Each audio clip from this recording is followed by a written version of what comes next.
মহান মে দিবস আজ শ্রমজীবী মানুষের অধিকার আদায়ের দিন। দেশে এখনো আনুষ্ঠানিক খাতের বাইরে সিংহভাগ শ্রমিক। নয়াপল্টনে শ্রমিক দলের সমাবেশে আজ বক্তব্য রাখবেন প্রধানমন্ত্রী। বাঁশিয়া খালের খনন কাজ উদ্বোধনে সিলেট যাচ্ছেন আগামীকাল।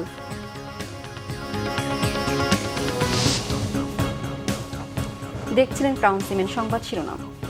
শ্রমজীবী মানুষের অধিকার আদায়ের দিন মহান মে দিবস আজ। যাদের শ্রম ও ঘামের উপর গড়ে উঠেছে আধুনিক সভ্যতা, ঘুরছে দেশের অর্থনীতির চাকা, সেসব শ্রমিক আজও অবহেলিত। বাংলাদেশের সিংহভাগ শ্রমিক এখনও আনুষ্ঠানিক খাতের আওতায় নেই। নামমাত্র মজুরিতে অর্থনৈতিক নিরাপত্তা কাঠামোর বাইরে ধুকে ধুকে চলছে অর্থনীতির মূল কারিগরদের জীবন। নাবিল জাহাঙ্গীরের রিপোর্ট, ক্যামেরায় সাইদুল ইসলাম। একবিংশ শতাব্দীতে এসেও দেশের ৮০% শ্রমিকই কাজ করেন অনানুষ্ঠানিক খাতে, অর্থাৎ এসব শ্রমিকদের সাথে নিয়োগকর্তার কোনো আনুষ্ঠানিক চুক্তি থাকে না।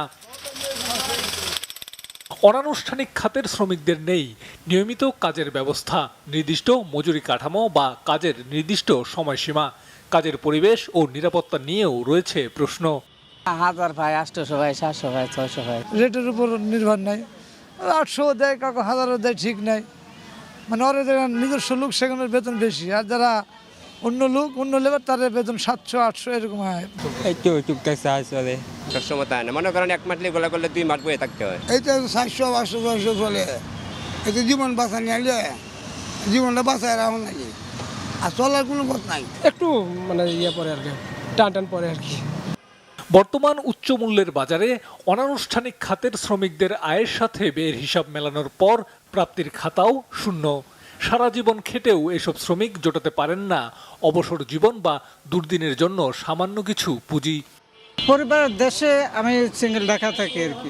অনেক দিন হয়েছে, মানে 40 আমার জোয়ান বয়স বুড়ো হয়ে গেছে এই কাজ করতে করতে। পরিশ্রম করে হয়তো 5 জনকে চালাইতে হয়, যে টাকা পাই নিজে চলতে হয়, এই আর না আছি সময় নেই, জমা জাতি নাই কিছু, সময় আছে চলে না ভাই, কি করো মন কোনোরকম জিন্দগি কাটাই দিতে আছে।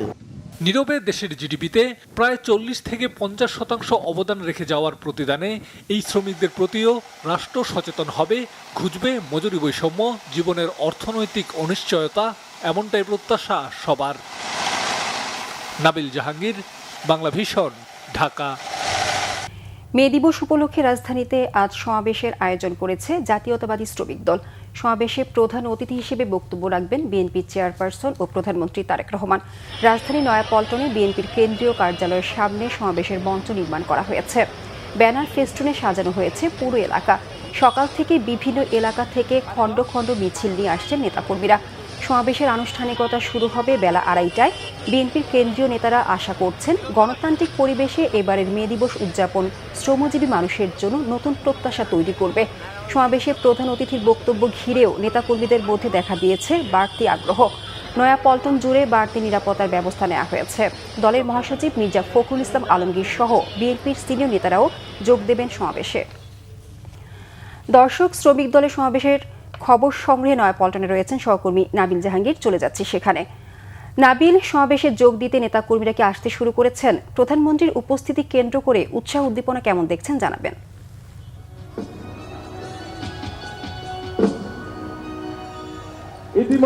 রেখা, যদিও সকাল থেকে বিরূপ আবহাওয়া, তারপর কিন্তু আমরা দেখেছি বিএনপি এবং অঙ্গ সংগঠনের যারা নেতাকর্মী রয়েছেন তারা খণ্ড খণ্ড মিছিল নিয়ে এই বিরূপ আবহাওয়া উপেক্ষা করেই কিন্তু নয়াপল্টনের পার্টি অফিসের সামনে তারা জড়ো হতে শুরু করেছেন এবং প্রধানমন্ত্রী হিসেবে দায়িত্ব গ্রহণের পর প্রথমবারের মতো ঢাকায় জনসমাবেশে তারেক রহমান বক্তব্য রাখবেন। যেহেতু আজকে মহান মে দিবস, শ্রমিকদের নানা দাবি দেওয়া রয়েছে দীর্ঘদিন ধরে এবং আজকের এই অনুষ্ঠানের যে আয়োজক শ্রমিক দল তারাও কিন্তু শ্রমিকদের বিভিন্ন দাবি দেওয়া নিয়ে অধিকার আদায়ে দীর্ঘদিন ধরে কাজ করে আসছেন। আজকে তারেক রহমান তার বক্তব্যে নিশ্চয়ই শ্রমিকদের জন্য কিছু দিক নির্দেশনা দেবেন, দলের প্রতি দিক নির্দেশনা দেবেন। বিশ্ব যে পরিস্থিতি, বর্তমান দেশের যে পরিস্থিতি, এই পরিস্থিতিতে শ্রমিকদের যে বিভিন্ন ধরনের দাবি দেওয়া, তাদের যে অধিকার, তাদের এইসব বিষয়ে তারেক রহমানের নিশ্চয়ই দিক নির্দেশনা থাকবে এবং এই সমাবেশ উপলক্ষে কিন্তু সমাবেশকে কেন্দ্র করে ফকিরাপুল থেকে কাকরাইল পর্যন্ত যে রাস্তা সেটি বন্ধ থাকবে। জুমার নামাজের পর থেকে কিন্তু এই যে মূল সমাবেশ সেটি শুরু হবে। এখন পর্যন্ত এই রাস্তাটি খোলা রয়েছে, কিন্তু এই রাস্তাটি তখন বন্ধ করে দেওয়া হবে এবং সমাবেশ ঘিরে যে নিরাপত্তা ব্যবস্থা সেটিও কিন্তু জোরদার করা হয়েছে। আমরা কিন্তু সকাল থেকে দেখতে পাচ্ছি পুলিশের পাশাপাশি বিজেপি এবং সেনাবাহিনীর যারা কর্মকর্তা রয়েছেন তারা কিন্তু এখানের যে সমাবেশ স্থল সেখানে তারা নিরাপত্তা নিশ্চিত করছেন। এবং যেহেতু কিছুটা বিরূপ আবহাওয়া রয়েছে, তারপরেও কিন্তু যারা বিএনপির নেতাকর্মী রয়েছেন, অঙ্গ সংগঠনের নেতাকর্মী রয়েছেন, তারা কিন্তু এখানে আসছেন, জড়ো হচ্ছেন। রেখা। নাবিল, আপনাকে ধন্যবাদ।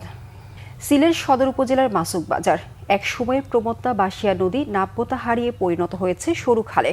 খালটি খননে কৃষি জমি সেচ সুবিধা বাড়বে এমন আশায় অবহেলিত এই জনপদে এখন বইছে আনন্দের জোয়ার। প্রায় 4 দশক পর বাবা শহীদ রাষ্ট্রপতি জিয়াউর রহমানের স্মৃতি বিজড়িত এই জনপদে পা রাখছেন প্রধানমন্ত্রী তারেক রহমান। উদ্বোধন করবেন বাসিয়া খালের খনন কাজের। সিলেট থেকে সহকর্মী দীপু সিদ্দিকের রিপোর্ট, ক্যামেরায় ছিলেন মোহাম্মদ আজমল আলী। আগামী 2রা মে প্রধানমন্ত্রী তারেক রহমান সিলেট সদর উপজেলার মাসুক বাজারে বাসিয়া খাল খনন উদ্বোধন করবেন। এই খালটি তার বাবা শহীদ রাষ্ট্রপতি জিয়াউর রহমান দুবার খনন করেছিলেন। সেখানেই এবার প্রধানমন্ত্রী যাচ্ছেন। বাসিয়া খাল খনন সম্পন্ন হলে এর দুপাশে থাকা 5,000 হেক্টর জমিতে সেচ সুবিধা বাড়বে। আমরা যে সুবিধাটুকু পাবো এই খাল খননের মধ্য দিয়ে, কৃষক এলাকার মানুষের প্রচুর জলাবদ্ধতা হয়, বর্ষার সময় এই পানি যেন নদীতে চলে যায়। 2 মে মাননীয় প্রধানমন্ত্রী জনাব তারেক রহমান নিজে আসবেন। শহীদ রাষ্ট্রপতি জিয়াউর রহমান নিজে কোদাল চালিয়ে এই খাল খননের সূচনা করেছিলেন। আজও সেই স্মৃতি গেঁথে আছে এলাকাবাসীর মনে। বাবার অসমাপ্ত কাজের পূর্ণতা দিতে প্রধানমন্ত্রীর আগমনের খবরে তারা উচ্ছ্বসিত। যে আমাদের বাসা নদীতে শহীদ প্রেসিডেন্ট জিয়াউর রহমান সাহেব ইসলাম নিজে এখানে খাল খনন করে নিজে কোদাল দিয়া মাটি খাইটিয়া মাথা তুলিয়া ফারো তুলিয়া দিছিলাম। 2 তারিখ আমরা প্রধানমন্ত্রী আইবা, জিয়াউর রহমান জেলা ইসলা ওলা আমরা প্রধানমন্ত্রী আইবা, আইয়া আইনওয়ালে মাটি দেখবা, দেখিয়া মাটি কাটবা। আমরা এই দেশে বহুত মানুষ বসবাস করি, খাইলাম মানে খ্রিস্টি করিয়া দান সবজি বুঝছনে এই কাংটা খুঁজলে আমরা এই দেশের উপকার হইব। সুরমা থেকে উৎপত্তি হওয়া এই দীর্ঘ খালটির পাশাপাশি সিলেটে আরও 450 কিলোমিটার খাল পুনঃখননের মাধ্যমে কৃষি ও মৎস্য সম্পদে বড় পরিবর্তন আসবে আশা পানি উন্নয়ন বোর্ডের। সিলেটের জৈন্তাপুর উপজেলায় প্রায় 21 কিলোমিটার খালের কাজ চলমান খাল খননের। আর আমরা যে আগামীতে যে প্রজেক্টটা খাল খননের কর্মসূচি নেওয়া হবে সেখানে আমরা প্রায় 450 কিলোমিটার খাল খননের প্রস্তাব পাঠিয়েছি, যার এস্টিমেটেড কস্ট প্রায় 250 কোটি টাকার মতো।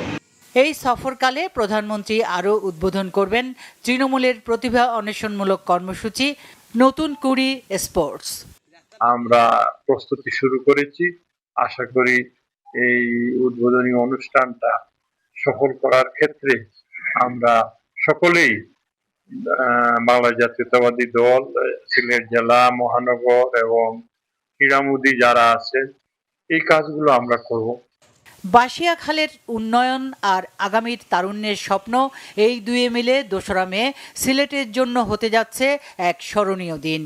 পুরো সিলেট এখন প্রধানমন্ত্রীকে বরণের অপেক্ষায়। Bangla vision news desk. মে দিবস উপলক্ষে দেশের বিভিন্ন জায়গায় নানা কর্মসূচি পালন হচ্ছে।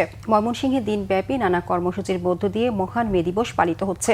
সকালে জেলা প্রশাসন ও আঞ্চলিক শ্রম দপ্তরের উদ্যোগে জেলা প্রশাসকের কার্যালয়ের সামনে থেকে বর্ণাঢ্য র্যালির উদ্বোধন করেন সদর আসনের সংসদ সদস্য আবু ওয়াহাব আকন্দ।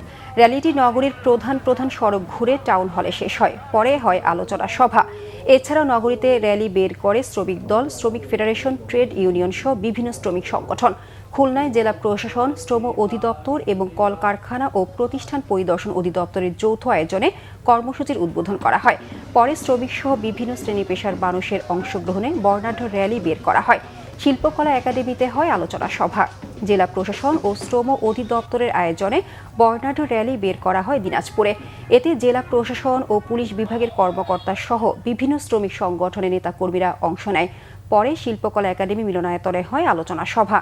এছাড়াও মোটর পরিবহন শ্রমিক ইউনিয়ন ও ট্রাক শ্রমিক ইউনিয়ন সহ বিভিন্ন শ্রমিক সংগঠন আলাদা আলাদা র্যালি ও আলোচনা সভার আয়োজন করে।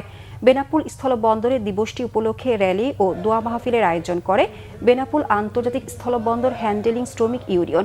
নানা কর্মসূচিতে দিনটি পালন হচ্ছে চট্টগ্রাম সাতক্ষীরায়। দিন দিন বেড়েই চলেছে হাম আক্রান্ত শিশুর সংখ্যা। হাম আক্রান্ত হয়ে গত 24 ঘন্টায় আরও 2 শিশুর মৃত্যু হয়েছে। ময়মনসিংহ মেডিকেল কলেজ হাসপাতালে চিকিৎসাধীন অবস্থায় মারা গেছে শিশু দুটি। এ নিয়ে হাসপাতালটিতে হাম উপসর্গে এ পর্যন্ত মোট 22 শিশুর মৃত্যু হলো। হাসপাতালের আইসোলেশন ওয়ার্ডে নতুন করে ভর্তি হয়েছে আরও 24 শিশু। গুরুতর এক শিশুকে ঢাকায় স্থানান্তর করা হয়েছে। হাসপাতালে আইসোলেশন ওয়ার্ডে বর্তমানে 63 শিশু চিকিৎসাধীন। হাসপাতাল কর্তৃপক্ষ জানিয়েছে গত 17 মার্চ থেকে এ পর্যন্ত হামের লক্ষণ নিয়ে ময়মনসিংহ মেডিকেল কলেজ হাসপাতালে মোট 996 শিশু ভর্তি হয়েছে এবং সুস্থ হয়ে বাড়ি ফিরে গেছে 911 শিশু। এই ছিল এখনকার মতো। পরের সংবাদ দুপুর 2টায়। এর আগে একটা রয়েছে নিউজ টপ 10 দেখার আমন্ত্রণ রইল। এছাড়া বাংলাভিশন সংবাদ ও সংবাদ সংশ্লিষ্ট অনুষ্ঠান দেখতে ভিজিট করুন www.bpnews24.com ও facebook.com/banglavisionnews এবং সাবস্ক্রাইব করুন youtube.com/banglavisionnews। ধন্যবাদ সবাইকে।